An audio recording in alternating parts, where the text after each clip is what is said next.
तो जब जब भी इस देश में मोदी सरकार ने जो भी काम किया है स्टूडेंट के हित के लिए किया ही नहीं है। हर साल बोला था 2 करोड़ रोजगार देंगे। 10 साल में तो अभी 40 करोड़ रोजगार मिलना चाहिए, जो कि अभी तक दिखता ही नहीं है रोजगार है। आज भारत में जिस चरण स्तर से बेरोजगारी बढ़ रही है, आने वाले समय में लोग बेरोजगारों की संख्या इतनी ज़्यादा हो जाएगी कि हर तरफ क्राइम होना शुरू हो जाएगा और इसका ये नतीजा हो जाएगा कि पूरे भारतवर्ष में जो है सो जंगल राज बन जाएगा। सबसे बड़ा मुद्दा जो है बेरोजगारी मुद्दा है, और इससे बड़ा मुद्दा कोई हो ही नहीं सकता इस देश में। तानाशाह बनने जो कि मोदी जी में पूरी तरह से दिखाई दे रहा है। इस बार उन्होंने 400 पार का नारा दिया है। मेरा मानना है कि इस बार अगर 400 पार हुआ, जहां तक हमें मामला है कि संविधान पे खतरा है।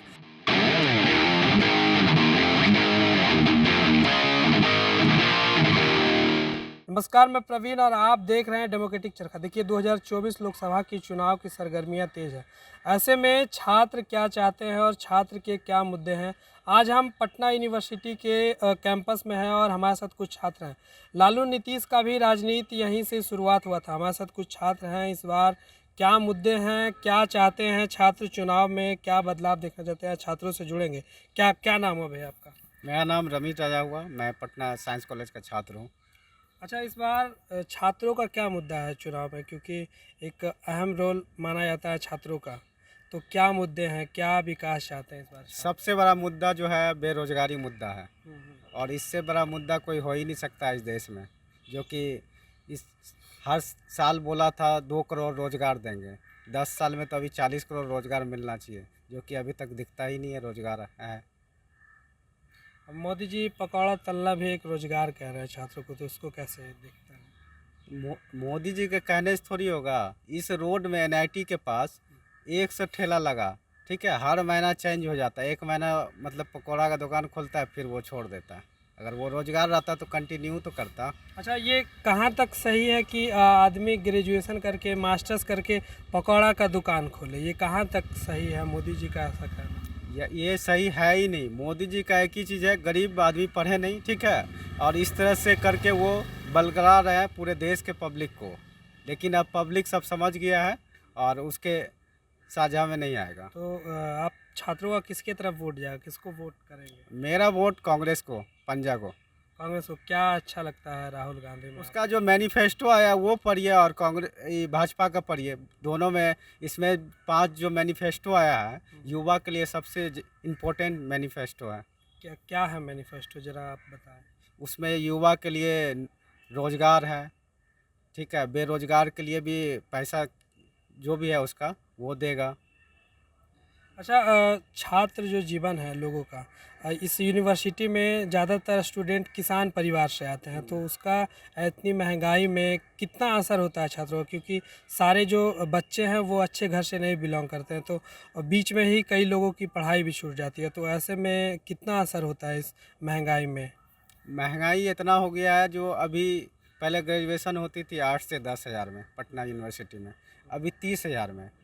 तो ये नया शिक्षा नीति जो आया, इसमें कम से कम 30 हज़ार लगेगा, 8 सेमेस्टर हो जाएगा। और पहले 3 साल में होती थी, अब 4 साल में हो रही है। अच्छा, तो 1 साल बढ़ भी गया, तो 1 साल तो रहना भी पड़ेगा पटना में एक्स्ट्रा ना। अच्छा, छात्रों पे कितना असर हुआ है जो नई शिक्षा? सबसे ज़्यादा छात्रों पे ही असर हुआ है, चाहे शिक्षा नीति हो या इस सरकार हो। क्योंकि जब रोजगार ही नहीं है तो फिर पढ़ाई करने से मतलब तैयारी करते जाइए, और एग्ज़ाम ही ना हो, तो एग्ज़ाम हो भी तो पर्ची लीक हो जाता है। सबसे बड़ा मुद्दा ये है। अच्छा, लालू यादव के बारे में, बिहार में तेजस्वी यादव के बारे में छात्र आप क्या सोचते हैं? तेजस्वी बारे में, लालू यादव, तेजस्वी यादव तो नौकरी दे के दिखा दिए। अभी सीटेट क्वालिफाई जो भी हो, वो अपने हिसाब से 17 महीने में लगभग 3-4 लाख नौकरी दे दिए हैं। अभी तक वो रहते तो वो 10 लाख का वादा जो किए थे वो पूरा आ जाता 25 तक। इस बार के मैनिफेस्टो में तेजस्वी जी ने कहा है कि अगर सरकार बनती है केंद्र में आईएनडी गठबंधन की, तो 1 करोड़ रोजगार देने का वादा किए हैं तेजस्वी जी। बिल्कुल सही बोल रहे हैं। जब वो 17 महीने में करके दिखा दिए, तो 5 साल में तो बहुत कुछ कर सकते हैं। बहुत लंबा टाइम होता है। और क्या क्या नाम हुआ आपका? मेरा नाम पीयूष कुमार सिंह है, पटना साइंस कॉलेज का स्टूडेंट है। आप किस चीज़ की पढ़ाई कर रहे हैं अभी? अभी हम पटना यूनिवर्सिटी में, पटना साइंस कॉलेज में BCA वोकेशन डिपार्टमेंट में। अच्छा, वोकेशनल कोर्स की तैयारी कर रहे हैं। अच्छा, इस बार किसको वोट करें, क्या मुद्दे हैं आप छात्रों के? देखिए, हम इस देश के छात्र हैं और आने वाले भविष्य जो है इस भारत का, सो हमारे हाथों में है। इसलिए इस बार हम लोग सब जागरूक हैं और हम पूरी सोच समझ के मतदान करेंगे। सबसे पहला मुद्दा रह गया हम लोग को रोज़गार को लेकर, क्योंकि आज भारत में जिस चरम स्तर से बेरोज़गारी बढ़ रही है, आने वाले समय में लोग बेरोज़गारों की संख्या इतनी ज़्यादा हो जाएगी कि हर तरफ क्राइम होना शुरू हो जाएगा और इसका ये नतीजा हो जाएगा कि पूरे भारतवर्ष में जो है सो जंगल राज बन जाएगा। इसलिए हम लोग अगर इस बार जो है सो चाहते हैं कि सरकार परिवर्तन हो, क्योंकि लोकतंत्र का असलियत में यही मान्य है। अगर कहीं कोई किसी भी देश में लोकतंत्र है और वहाँ पे एक ही पार्टी का शासन चलता आ रहा है, तो 20 साल से राज कर रहा है, तो उस पार्टी के अंदर तानाशाह बनने टाइप का होने लगता है, जो कि मोदी जी में पूरी तरह से दिखाई दे रहा है। इस बार उन्होंने 400 पार का नारा दिया है। मेरा मानना है कि इस बार अगर 400 पार हुआ तो वो इस देश के लिए, फिर हमें जहाँ तक हमें मामला है कि संविधान पे खतरा है और लोगों को जो आरक्षण मिल रही है, जो लोगों को जो फ़ायदे मिल रहे हैं, वो सारे बंद कर दिए जाएंगे। और जहाँ तक है सबसे ज़्यादा नुकसान स्टूडेंट को होगा, क्योंकि आप इससे पहले अगर जाके देखिएगा तो जब भी इस देश में मोदी सरकार ने जो भी काम किया है स्टूडेंट के हित के लिए किया ही नहीं है। चाहे वो अग्निवीर योजना हो, चाहे सब चीज़ का प्राइवेटाइजेशन हो, चाहे और किसी भी चीज़ में उठा लीजिए, हमेशा स्टूडेंटों का हानि हो रहा है और आगे वाले समय में भी स्टूडेंट ही इसका सबसे बड़ा भुक्तभोगी होगा। ऐसे अभी जैसे मोदी जी अभी 400 पार का नारा दे रहे हैं, ऐसे में हर जगह मोदी लहर है। जहाँ रोज़गार के मुद्दे रहने चाहिए वहाँ राम मंदिर 370 का मुद्दा है, तो ऐसे में कैसे बदलाव आएगा? देखिए, आप अगर हिस्ट्री को उठाएंगे तो नेपोलियन बोनापार्ट ने एक सेंटेंस कहा था कि अगर जनता अपनी मांग करने लगे तो उसको धर्म में उलझा दो। इस आइडियोलॉजी को मोदी जी फॉलो कर रहे हैं। जब देश का पढ़ा लिखा युवा अपनी मांग को मांगने लगता है तो उनके पास एक ही मुद्दा है, वो धर्म के मामले, जाति के मामले पर लोगों को उलझा दो ताकि वो पूरी तरह से उसी में बच के रह जाए और अपने अधिकार के लिए लड़ नहीं सके। ये आइडियोलॉजी जो है सो मोदी जी का आइडियोलॉजी है और इस आइडियोलॉजी का सबसे ज़्यादा हानि अगर किसी को होने वाला है तो भारत के छात्रों को होने वाला है। और इस बार हम चाहेंगे कि पूरी तरह से परिवर्तन हो। हम मानते हैं कि मोदी जी ने कोई अच्छा भी काम किया है, जैसे कि हमारे जो देश का रिलेशनशिप है अदर देशों के साथ, वो कहीं कहीं अच्छा भी किए हैं और सारे काम किए हैं। क्या देश में सिर्फ राम मंदिर बन जाने से सब कुछ तो होने वाला है नहीं। एक जो रोगी है उसका इलाज तो राम मंदिर में नहीं होगा, एक छात्र का पढ़ाई तो राम मंदिर में नहीं होगा। मानते कि राम मंदिर बन जाने से अयोध्या के लोगों को रोजगार मिलेगी, लेकिन उससे स्टूडेंट का कोई फ़ायदा होने वाला नहीं है। राम मंदिर, हम खुद हिंदू हैं, हम राम भगवान का सम्मान करते हैं, उनका मान मर्यादा करते हैं। राम मंदिर बनना बहुत ज़रूरी है और बन गया तो हिंदुओं का लिए गर्व का बात है। लेकिन कहीं ना कहीं मोदी जी राम मंदिर के निर्माण के साथ बात कर रहे हैं तो बहुत अच्छा कर रहे हैं। और स्टूडेंट के लिए भी अगर बात करें, रोजगार देने के लिए 2 करोड़ का वादे किए थे उन्होंने, जिसको पूरी तरह से खारिज कर दिए हैं। इसलिए हम लोग चाहते हैं कि इस बार जो कांग्रेस की मैनिफेस्टो है, देखिए सरकार का काम है वादा करना, जो कि हर सरकार करती है, लेकिन अगर वो सरकार अपनी वादे पर खड़ा नहीं उतर रही है तो उसको उखाड़ फेंकना भी लोकतंत्र का अधिकार है। जो कि इस बार हम लोग चाहेंगे कि स्टूडेंट एंड इंडिया की गठबंधन की सरकार आए और स्टूडेंट के लिए मुद्दों को उठाया जाए। और हम चाहेंगे कि हमारी जो पटना यूनिवर्सिटी है, जिसको सेंट्रल यूनिवर्सिटी बनाने के लिए बार बार मुद्दा हो रही है, हम चाहेंगे कि इस पटना यूनिवर्सिटी को सेंट्रल यूनिवर्सिटी बनाया जाए। क्या नाम हुआ आपका? मेरा नाम अमित कुमार है। मैं पटना साइंस कॉलेज के मैथमेटिक्स डिपार्टमेंट फर्स्ट ईयर का स्टूडेंट। इस बार जो छात्रों का मुद्दा है, क्या मुद्दा रहेगा इस बार चुनाव में? देखिए, being a science college student और पटना यूनिवर्सिटी में मेरा जो एडमिशन हुआ है, तो आप जब इसका हिस्ट्री निकाल करके देखिएगा तो 1917 ईस्वी में बोस्टन नदी के किनारे जो ऑक्सफोर्ड यूनिवर्सिटी बना है, उसी के तर्ज पर अंग्रेज़ों ने 1917 में पटना के गंगा नदी के तट पर पटना यूनिवर्सिटी का निर्माण किया था और उस समय इसको ऑक्सफोर्ड ऑफ द ईस्ट कहा था।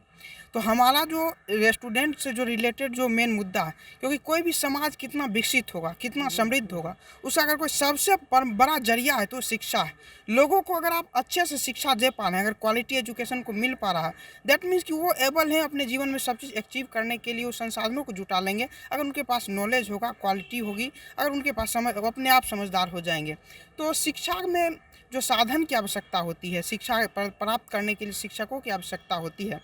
अभी हम यहाँ साइंस कॉलेज में ही देखें तो हमारे यहाँ से बहुत सारे, अभी हमारे एक सुपर सीनियर हैं जिनका IIT JEM में ऑल इंडिया रैंक 15 आया है।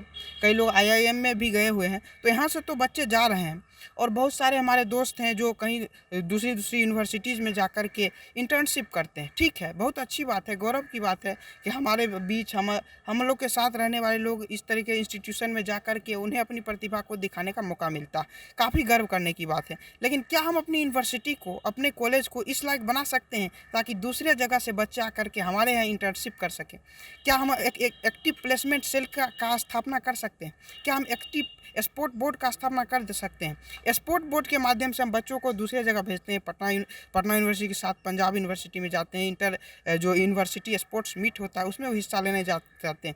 लेकिन क्या विश्वविद्यालय भी एक जीता जागता पहले का एक विश्वविद्यालय उदाहरण है, जहाँ पूरे विश्व से बिहार में आते थे, लेकिन आज बिहार के बच्चे बाहर जाते हैं। जी बिल्कुल। और क्या हम बिहार की उस यूनिवर्सिटी को वो पुराना गौरव दिला सकते हैं? हम मानते हैं कि यहाँ पर जो अन्य यूनिवर्सिटी है उनके मुकाबले यहाँ पर शिक्षक और स्टूडेंट का जो रेशियो है वो संतोषजनक है। लेकिन क्या ये होता है कि 30 बच्चों पर एक शिक्षक, क्या हम उस लक्ष्य को प्राप्त कर सकें? क्या हम उचित संसाधनों को उस विश्वविद्यालय में जो बच्चे जिस प्रकार की सोच लेकर के जिस उपलब्धि को प्राप्त करने के लिए यहाँ आते हैं, क्या हम बच्चों को उस प्रकार का माहौल दे पा रहे हैं? क्या उस प्रकार के सुयोग्य शिक्षकों के द्वारा उनका अध्ययन अध्यापन का कार्य किया जा रहा है? क्या हमारे लेबोरेटरी में ऐसा उपकरण है जिससे बच्चे कुछ नया इन्वेंशन कर सके? आप लोग न्यूज़ में सुनते होइएगा कि 9वीं 10वीं के एक बच्चे ने कुछ ऐसा इन्वेंशन कर दिया जिससे उसको राष्ट्रपति ने प्राइज़ दिया और उसको इंटरनेशनल लेवल पर एक सहानुभूति मिली, उसको मान मर्यादा प्रतिष्ठा में उसका वृद्धि हुआ। तो ये कब होता है? जब बच्चे को उचित संसाधन मिलता है और वो फ्री माइंड से सोचता है, ना ऊपर उसके ऊपर कोई कुछ फाइनेंशियल प्रेशर होता है, ना सोशल प्रेशर होता है, और उसके बाद वो प्रोडक्ट बनता है कि जो भी सोचेगा उससे समाज का कल्याण कर पाएगा। तो हम ये चाहते हैं कि छात्रों को पढ़ाई करने के लिए उचित साधन मिले, एक फाइनेंशियल सपोर्ट मिले। अभी आप देखिएगा, अगर आप प्रयास करिएगा किसी प्रकार का जो सरकार के द्वारा जितना भी अभियान चलाया जा रहा है, एक सिंपल सा लोन पास कराने के लिए उसका प्रोसेस इतना जटिल है कि उसको पास करवाते करवाते पता चलता है कि कब उसका बैचलर डिग्री कंप्लीट हो गया और उसमें कुछ ना कुछ समस्या आ ही रहा है। तो इस प्रक्रिया को इतना जटिल बना दिया गया है कि आम बच्चा वहाँ तक पहुँच ही नहीं पा रहा है, और जो अच्छे संसाधनों से जुड़े हुए बच्चे हैं, सही समय पर गाइडेंस रहता है, वो अच्छा कर पा रहे हैं। लेकिन जो मीडियोकर बच्चे हैं उनको इस प्रकार की उसका साधन ना मिल पाता और ना ही वो इस प्रकार से विकास कर पाते हैं। तो हम यही चाहेंगे कि हमारी यूनिवर्सिटीज़ को, हमारे कॉलेजेज में उपयुक्त संसाधन हो, उपयुक्त माध्यम में, उपयुक्त रेशियो में हमारे यहाँ शिक्षक हो, जिससे हमारे बच्चे भी अच्छे कर पाए और हम सब के लिए भी गौरव की बात हो कि जो साइंस कॉलेज का जो पुराना गौरव है उसी माहौल को यहाँ से इंट्रोड्यूस किया जाए, और इस मेंटेलिटी के साथ जो सरकारें आएंगी हम उनका स्वागत करेंगे। अच्छा, जो नई शिक्षक नियमावली है उसका कितना असर हुआ है छात्रों पे? आप अभी ग्रेजुएशन में हैं, 4 साल का हो गया, पहले 3 साल का था, तो कितना असर हुआ है आप छात्रों पे? देखिए, जहाँ तक ग्रेजुएशन का बात है तो अभी हमने कुछ दिन पहले न्यूज़ में देखा था कि अब जो बच्चे ग्रेजुएशन में शायद 7.5 CGPA जिनका मेंटेन रहेगा वो डायरेक्ट नेट का एग्ज़ाम दे सकते हैं और PhD में इनरोल हो सकते हैं। मे भी वो JRF निकाल ले, PhD में रिसर्च करने जाए, उन्हें फेलोशिप भी मिले। बट ये परसेंटेज कितना कम है ये तो हम सब जान ही रहे हैं कि कितने बच्चे उतने, किनके पास उतना पेशेंस और उतना टाइम है। हर एक बच्चे के पास मेंटल प्रेशर है कि तुमको कितना जल्दी से जल्दी रोज़गार लेना है, अपना आप को, अपने फैमिली का जो उनके ऊपर जो इन्वेस्टमेंट है कब से उनको डिविडेंड करना है। तो इस प्रकार का मेंटल प्रेशर बना रहता है और ना बच्चों में इतना पेशेंस हो पाता है कि उतना PhD तक सोच सके। ये वही बच्चे कर पाते हैं जिनके पास पहले से ही साधन है, गाइडेंस है, तो उनको समय भी मिलता है, साधन भी मिलता है, तो वो अच्छा कर पा रहे हैं। अच्छा, आप किस गांव से आते हैं और आपके पिताजी क्या काम करते हैं? मैं समस्तीपुर के एक ब्लॉक है हसनपुर, वहीं के, और वहाँ के जो विधायक हैं माननीय तेज प्रताप यादव जी, तो मैं वहीं से आता हूँ, और मेरे पिताजी एक मजदूर हैं। तो एक कितना प्रेशर रहता है छात्रों पे, जिस तरह से आपने बताया कि यहाँ काफ़ी अभी महंगाई हो गई है जैसा कि, और रहने में और एक मेंटली घर से प्रेशर रहता है, तो उस बीच कैसे आप तैयारी कर पाते हैं? देखिए, घर से मेंटली प्रेशर, आप जब लगेगा कि हर एक चीज़ अब खत समाप्त हो चुका है, हर एक चीज़ से हार चुके हैं, इसके बावजूद भी संसार में एक ऐसा जगह भी एग्जिस्ट करता है जहाँ से आपको ब्लाइंडली सपोर्ट मिलता है, दैट इज़ योर फैमिली। तो आपका फैमिली तो कभी भी आपके ऊपर कोई प्रेशर नहीं ले, लेकिन जो सोशल जो प्रेशर है, और जितना आपने शिक्षा में अपना इन्वेस्टमेंट दिया, तो आप तो चाहेंगे कि उस शिक्षा आपके जीवन में कुछ परिवर्तन करे, और इसके लिए साधन सर और सरकार सपोर्टिव हो, हमारी ऐसी मानसिकता है, हमारी ऐसी मांग। मेरा नाम नीलेश कुमार, मैं भी पटना साइंस कॉलेज का छात्र हूँ। अच्छा, छात्र जो हैं, आप इस बार किसको वोट करेंगे? क्या मुद्दे हैं छात्रों का इस बार चुनाव में? छात्रों का मेन मुद्दा रहेगा उनको जो आजकल शिक्षा बहुत महंगा हो गया है, ग्रेजुएशन का फीस बहुत बढ़ गया है, दुगना तीन गुना हो गया है, स्कॉलरशिप बहुत कम आ रहा है, स्कॉलरशिप आ रहा है तो आप एलिजिबल नहीं हो पा रहे हैं उस चीज़ के लिए, बहुत क्राइटेरिया उसको मतलब हार्ड कर दिया गया है। और भी जो अपॉर्चुनिटीज़ है वो बहुत कम हो गई है। हम लोग जैसे वोकेशनल के बच्चे हैं, BCA कर रहे हैं, तो हमारे लिए इंटर्नशिप बहुत कम है, कॉलेज भी उतना नहीं कर पा रहा है, उस तरीके का दिक्कत है। और अपॉर्चुनिटीज़ हम लोग देखते हैं कि आज बहुत नौकरी जो है प्राइवेट सेक्टर में उसमें भी अब कम हो रहा है, तो इस सब को लेके है प्रॉब्लम। अच्छा, एक रेलवे सेक्टर छात्रों के लिए एक बिहार का माना जाता है कि सबसे ज़्यादा रेलवे में छात्र जाते हैं, उसका प्राइवेट कर दिया गया, उस पर कितना असर हुआ है छात्रों पे उसका? उसको लीजिए या फिर आप जो ये बच्चे जहाँ गांव-गांव के बच्चे अग्निवीर हो गए हैं, आप देखिए आर्मी का तैयारी करते थे, दिन रात मेहनत करके वो लोग हो सकता है बहुत पढ़ नहीं पाते हैं, जो IIT NIT चले जाएं, गांव में रहते हैं, नॉर्मल पढ़ाई करते हैं, खेती बाड़ी में मदद करते हैं परिवार का। वो चाहते हैं कि सपना देखते हैं कि एक दिन मैं मेहनत करूँगा और फौजी बन जाऊँगा, ज़िंदगी भर मेरा सवर जाएगा, नौकरी मिल जाएगा। लेकिन आज उसको देखिए 4 साल का एक कॉन्ट्रैक्ट बेसिस कर दिया है, उससे उसका आप देखिए अब तो मीम निकलने लगा है। नए ज़माने में तो मीम ही चलता है कि 4 साल है, 4 साल में शादी हो रहा है, 4 साल के बाद आ रहा है, शादी गायब हो जाए। यही चीज़ है, सबके आँख के सामने है, इसको इग्नोर नहीं किया जा सकता। तो इस बार किसको वोट करेंगे आप लोग छात्र? वोट तो अभी सबका मैनिफेस्टो निकला है, हम लोग भी देखे हैं, जो हम लोग के हक में बात करेगा हम लोग उसी को वोट देंगे। कोई जात पात से मतलब नहीं है, हम लोग अगर स्टूडेंट हैं, हम लोग अगर जात पात करने लगेंगे तो कब का ख़त्म ही नहीं होगा कभी। हम लोग को भी चाहिए कि ना कि अमेरिका जैसा इंस्टीट्यूट हो, बहुत बड़ा बड़ा सब कुछ गली मोहल्ला सब साफ़ हो, सब कुछ अच्छा हो, पढ़ाई हम लोग का उच्च लेवल का हो, सब कुछ अच्छा कंपनी हम लोग को भी मिले, हम लोग भी अच्छा नौकरी करें। तो उसके अच्छा, आपने जो मैनिफेस्टो की बात की, ऐसा मैनिफेस्टो तो हर सरकार चुनाव में नए नए मैनिफेस्टो लाती है, बहुत सारे वादे लाती है, लेकिन कितना उसमें परसेंटेज जो रहता है वो पूरा हो पाता है, तो इसका क्या असर रहता है, कैसे लोग इसको समझें? देखिए, चुनाव यही है कि आप चुनाव में कोई अच्छा नहीं होता, चुनाव में ये होगा कि आप बुरे और बदतर में आप सिलेक्शन करते हैं। ये होता है कि कौन थोड़ा, अगर 4 लोग हैं इलेक्शन लड़ रहे हैं तो उसमें थोड़ा भी अच्छा कौन है, क्योंकि अच्छा आदमी तो पहली बात तो जल्दी उसका आगे बढ़ नहीं सकता वो इलेक्शन इस में, तो हम लोग को वो चॉइस करना होता है कि थोड़ा अच्छा कौन है, वो हम लोग के लिए क्या कर सकता है, बस यही चीज़ है। और इसमें देखिए कि आप वादे तो सब करता है, लेकिन जो झूठ बोलते आ रहा है या फिर जो वादा पूरा नहीं कर पा रहा है, उससे आप एक्सपेक्टेशन रखिएगा, या फिर आप उससे एक्सपेक्टेशन रखिए जो बोलता है, जो करता है, जिसको दिखता है कि हाँ वो ग्राउंड लेवल पर जाकर काम किया है, वो कनेक्ट कर पाता है हम लोग से। जो आपसे कनेक्ट करेगा आप उसी पे विश्वास कीजिएगा। अब जो ऊपर से ही बोलेगा, न कभी दिखेगा कुछ है, तो फिर क्या ही कर सकते। हमारे साथ यूनिवर्सिटी के कुछ छात्र थे, आपने इनको सुना इस बार चुनाव में क्या मुद्दे हैं, क्या चाहते हैं, इस बार 2000 लोकसभा चुनाव में क्या मुद्दे हैं, क्या चाहते हैं, और बाकी आपकी क्या प्रतिक्रिया, आप हमें कमेंट करके ज़रूर बताएं। साथ ही इस तरह के तमाम खबरों को देखने के लिए डेमोक्रेटिक चरखा को ज़रूर सब्सक्राइब करें। धन्यवाद।